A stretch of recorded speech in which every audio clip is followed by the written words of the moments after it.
Hello guys, welcome back to our channel Kalakkan cinemas. കഴിഞ്ഞ വീഡിയോയിൽ നമ്മൾ കേരളത്തിൽ വാഴ 2യുടെ കളക്ഷൻ എത്രയായിരുന്നു നോക്കിയിരുന്നു. അപ്പോൾ ഈ വീഡിയോയിൽ നോക്കുന്നത് വാഴ 2 വേൾഡ് വൈഡ് ബോക്സ് ഓഫീസിൽ 200 കോടിക്ക് മുകളിൽ നേടിയിരിക്കുകയാണ്. അപ്പോൾ 200 കോടിക്ക് മുകളിൽ നേടിയ മലയാള ചിത്രങ്ങൾ ഏതെല്ലാം എന്നാണ് ഈ വീഡിയോ നോക്കുന്നത്. അപ്പോൾ വീഡിയോയിലേക്ക് കടക്കാം.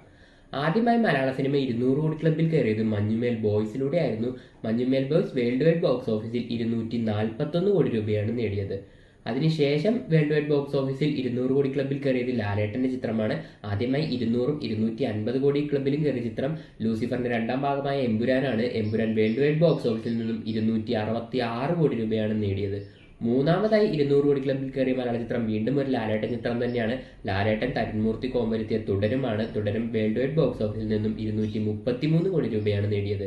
അതിനുശേഷം 200 കോടി ക്ലബിൽ കയറിയ ചിത്രം ലോകയാണ്. കല്യാണിയും നസ്ലിനും പ്രധാന വേഷത്തിലെത്തിയ ചിത്രം വേൾഡ് വൈഡ് ബോക്സ് ഓഫീസിൽ നിന്നും ആദ്യമായി 200 മാത്രമല്ല 250 അല്ല 300 കോടി നേടിയ മലയാള ചിത്രമാണ്. വേൾഡ് വൈഡ് ബോക്സ് ഓഫീസിൽ നിന്നും 302 കോടി രൂപയാണ് ലോകം നേടിയത്. അതിനുശേഷം 200 കോടി ക്ലബിൽ കയറിയ ചിത്രം വാഴ 2 ആണ്. വാഴ 2 ഇപ്പോൾ വേൾഡ് വൈഡ് ബോക്സ് ഓഫീസിൽ 200 കോടിയും കടന്ന് മുന്നേറിക്കൊണ്ടിരിക്കുകയാണ്. അപ്പോൾ 5 മലയാള ചിത്രങ്ങളാണ് വേൾഡ് വൈഡ് ബോക്സ് ഓഫീസിൽ നിന്നും 200 കോടിക്ക് മുകളിൽ നേടിയിട്ടുള്ളത്. മഞ്ഞുമേൽ ബോയ്സ്, എമ്പുരാൻ, തുടരും, ലോക, വാഴ 2. അപ്പോൾ മെയ് 1 പാട്രിയോട്ട് റിലീസ് ഉണ്ട്. അപ്പോൾ അതിന്റെ ബോക്സ് ഓഫീസ് എങ്ങനെയാണ്, 200 കോടി ക്ലബിൽ കയറുമോ, ചിത്രം വിജയിക്കുമോ എന്നൊക്കെ നമുക്ക് കണ്ടറിയാം. അപ്പോൾ നമ്മുടെ ചാനൽ എപ്പോഴും ബോക്സ് ഓഫീസ് കളക്ഷൻ റിപ്പോർട്ടോ അതുപോലെ സിനിമ അപ്ഡേറ്റ് റിവ്യൂ ഒക്കെയാണ് പറയുന്നത്. അതൊക്കെ നിങ്ങൾക്ക് കാണണം എന്നുണ്ടെങ്കിൽ ചാനൽ സബ്സ്ക്രൈബ് ചെയ്ത് അടുത്തുള്ള ബെല്ലൈക്കൺ ക്ലിക്ക് ചെയ്ത് വെച്ചോ. അടുത്ത വീഡിയോയിൽ ഉടനെ കാണാം.